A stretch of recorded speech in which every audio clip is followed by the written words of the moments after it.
Welcome to Audit the Audit, where we sort out the who and what and the right and wrong of police interactions. This episode is part 2 of our highly requested update series and will be a different format than our typical video. If you haven't seen part 1 of the series, then you can find it linked down below. But just in case you haven't seen part 1, instead of reviewing a police interaction, today we will be taking a look at past episodes that didn't necessarily have a resolution at the time of our coverage and seeing where they are now. As mentioned in part 1, it can take years for these cases to reach any meaningful resolution, so there's no scheduled timeline for when these update episodes come out, but we will try to release one as often as we can. Be sure to let us know if you enjoy this format in the comments, and also let us know if there are any particular episodes that you would like to see included here. Also, if you enjoy the content that we produce here at ATA, please be sure to like and subscribe. It really does help us grow and reach new people. Without further ado, let's dive right in. The first interaction that we're going to be taking a look at happened back in July of 2021. In this encounter, Officer Deavante Johnson of the Moorefield Police Department in West Virginia initiated a traffic stop on Hardy County Circuit Judge C. Carter Williams for operating his vehicle with a cell phone in his hand. By the time Officer Johnson got to Judge Williams' car, the judge was already infuriated, believing that he wasn't actually violating the law and that he was just holding his phone as opposed to actually using it. How you doing, sir? The reason I'm stopping you... Judge Williams. Judge. Why did you stop me? You had your cell phone in your hand. I had my phone like this. Yeah. I just lost it. I was just looking for it, pulled it up like this, was not on it. I just looked in the car, go up and look. Okay, why are you screaming at me? Sir, you have your license, registration, proof of insurance? You have your license, registration, proof of insurance? I wasn't doing anything wrong. You have your license, registration, proof of insurance? I'm not going to give you my license registration. You were doing something wrong. You cannot have a handheld... I had my phone just like this. I was not on my phone. In what state of West Virginia, you cannot have a handheld cell phone? When we covered the interaction, we mentioned that while the court would likely find that Officer Johnson had reasonable suspicion to pull Judge Williams over because he observed the cell phone in his hand, he could not be convicted for simply holding the phone unless he was actively using it. But the interaction took a bit of a turn when Officer Johnson returned to his cruiser and discovered that Judge Williams' driver's license expired several months earlier. Moments after making this discovery, Officer Johnson received a call from Moorefield Police Lieutenant Melody Burrows, who was off duty at the time, because Judge Williams had called her about the traffic stop while the officer was running the license. Lieutenant Mel. Who and what does that come back to? Hold on. Hello? Yes. Oh my God. Okay, well, he's literally just screaming at me and everything else. For no reason. I've tried. He's just screaming at me. And then he said that he reviews or looks at our cases every day and we do wrong, blah, blah, blah, blah. So. All right. Okay, bye. This phone call resulted in Officer Johnson allowing Judge Williams to leave the scene without a citation, but not before being warned by the judge that he would call the state police on any local officers he saw on their phone while driving. And I tell you what, the next time I see any of you on the phone, I'm stopping right there and call the state police. Any of you. Okay. This is how I had my phone. I reached down and got it under my seat. I pulled it up here and I was driving like this. I was not talking on it. You can look. You can look when you pull me over. See whether I was on my phone. Why are you being like this? I'm being it because I've seen this crap enough. And I'm tired of it. Here you go. Here's your license, registration, proof of insurance. Give it to me. Let me have my license now. Also, you need to go get your license up to date because they're expired, okay?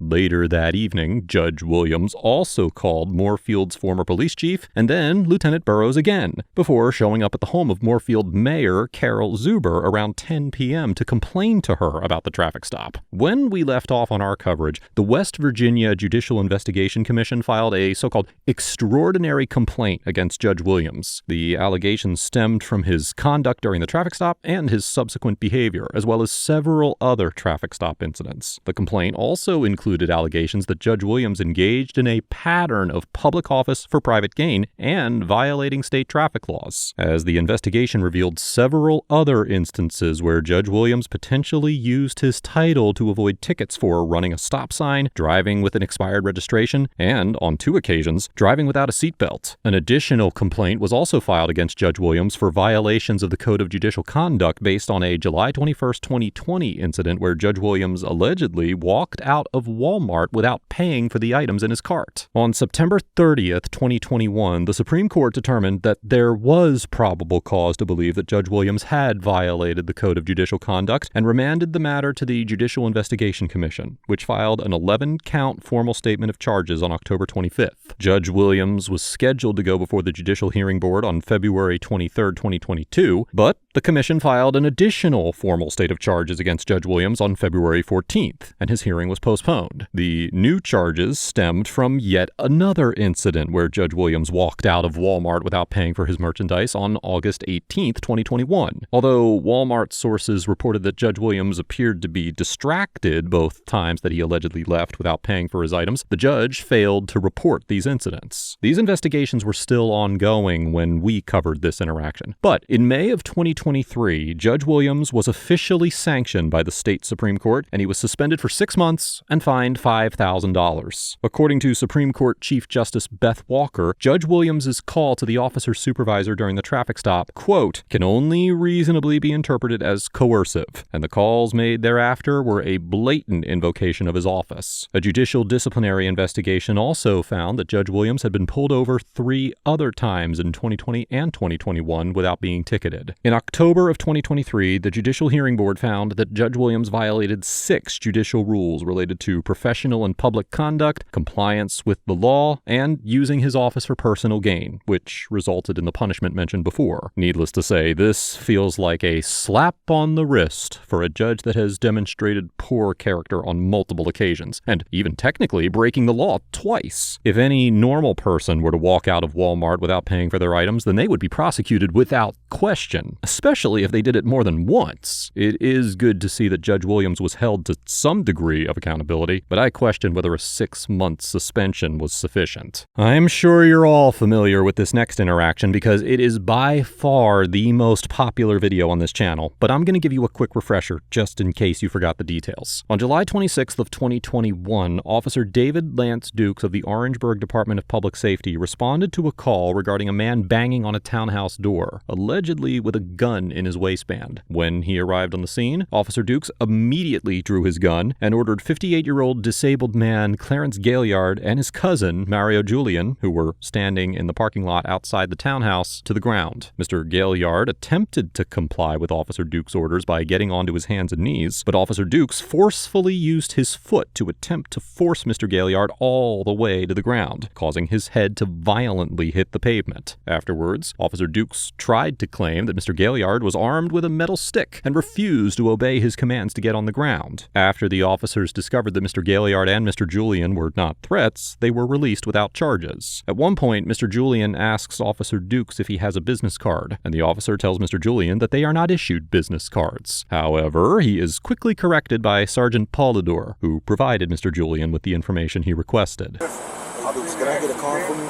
I don't have one now. We don't have one. They don't give us cards. Okay, what's your badge number? 1059. Let me see if I can get my phone. Hold on. We have cards. Okay.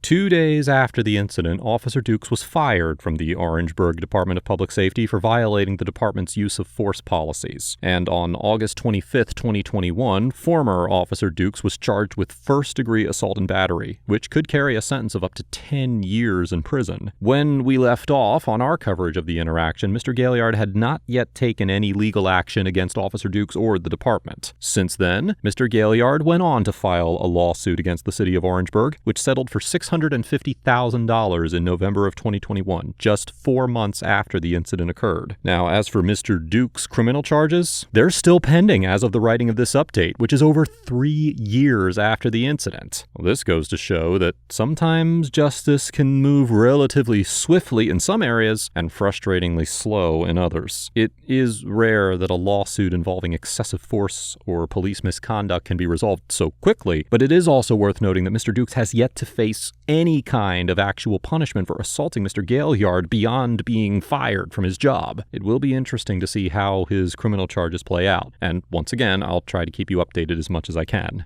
The next interaction happened on the evening of January 2nd, 2021 in the small city of Battle Creek, Michigan. Local resident LaRon Marshall was going door to door at the Wintry Townhomes complex collecting signatures in an effort to form a tenants association to combat crime and mistreatment within his community. Mr. Marshall had already collected nearly 100 signatures before he knocked on the door of Kimberly Tutsky and asked her if she would like to participate in the formation of the association. While engaging in small talk with Ms. Tutsky, Mr. Marshall was approached by Deputy Hamilton and another unidentified deputy from the Calhoun County Sheriff's Office. The deputies accused Mr. Marshall of soliciting, and Mr. Marshall informed the deputies that he was collecting signatures and did not request any money from anyone. As we discussed in the episode, there was nothing illegal about what Mr. Marshall was doing. In fact, Mr. Marshall's conduct is vehemently protected by the Constitution. So the deputies turned their attention to ascertaining Mr. Marshall's identity. Okay, where's your ID at? See, they ask all the questions, but they don't want to answer no questions. If you fail to identify yourself, you're going to go to jail. But he's not committed a crime and he's not doing anything wrong. We have the right. We have the right to petition in this country. Back, you're under arrest.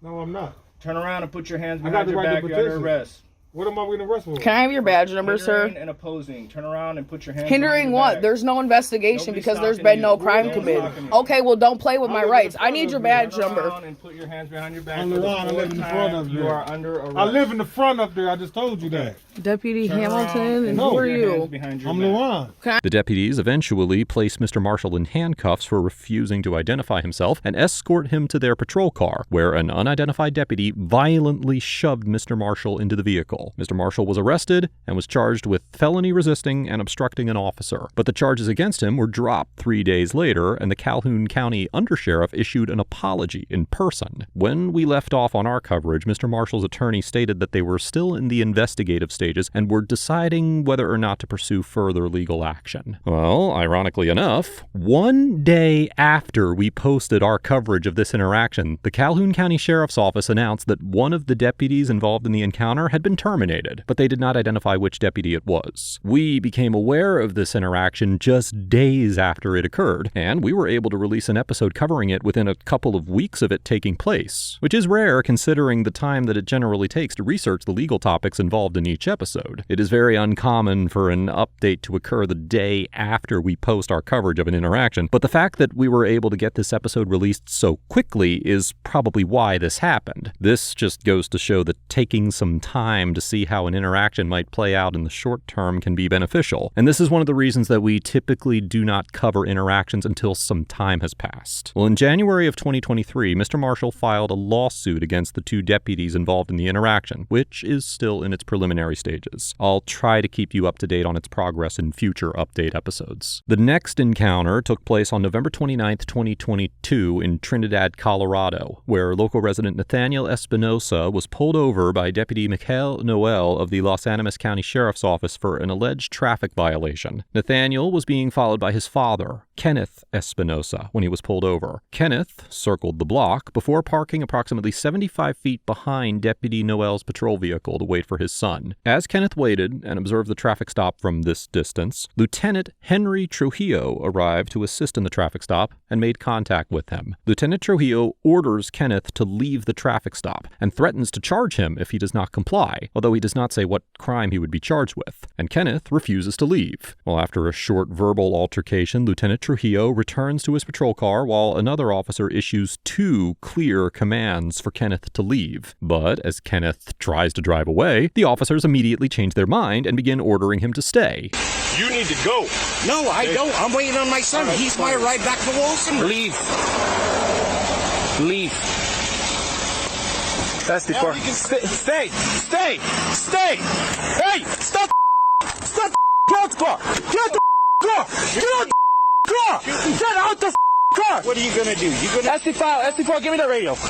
The officers eventually get Kenneth out of his truck after tasing him and attempting to tase him multiple times. After Kenneth's arrest, Lieutenant Trujillo allegedly deactivated his body camera and did not reactivate it for the remainder of the encounter. According to Kenneth's lawsuit, an ambulance arrived on the scene to take him to the hospital, but Lieutenant Trujillo chose instead to personally transport Kenneth to the Los Animas County Jail, where the medical personnel from the ambulance informed Lieutenant Trujillo that Kenneth Kenneth must be taken to the hospital before he could be admitted to the jail. Allegedly, Kenneth then requested that the ambulance transport him to the hospital, but Lieutenant Trujillo denied his request and took Kenneth himself. Kenneth ended up spending 1 day in jail before being released. He was charged with various offenses, including resisting arrest and assault on a peace officer, but on December 6, 2022, the charges were dismissed by the district attorney's office and the records were sealed. When we left off on our coverage, Kenneth had filed a federal lawsuit against Lieutenant Trujillo, Deputy Noel, and others, as well as the Los Animas County Board of County Commissioners and the Los Animas County Sheriff's Office for various constitutional violations. Both deputies were placed on administrative leave, and the department stated that the matter had been referred to an outside agency for review. Well, I'm happy to report that both of the deputies involved in this interaction were fired, and the Los Animas County Sheriff's Office agreed to settle Kenneth's case for $1.5 million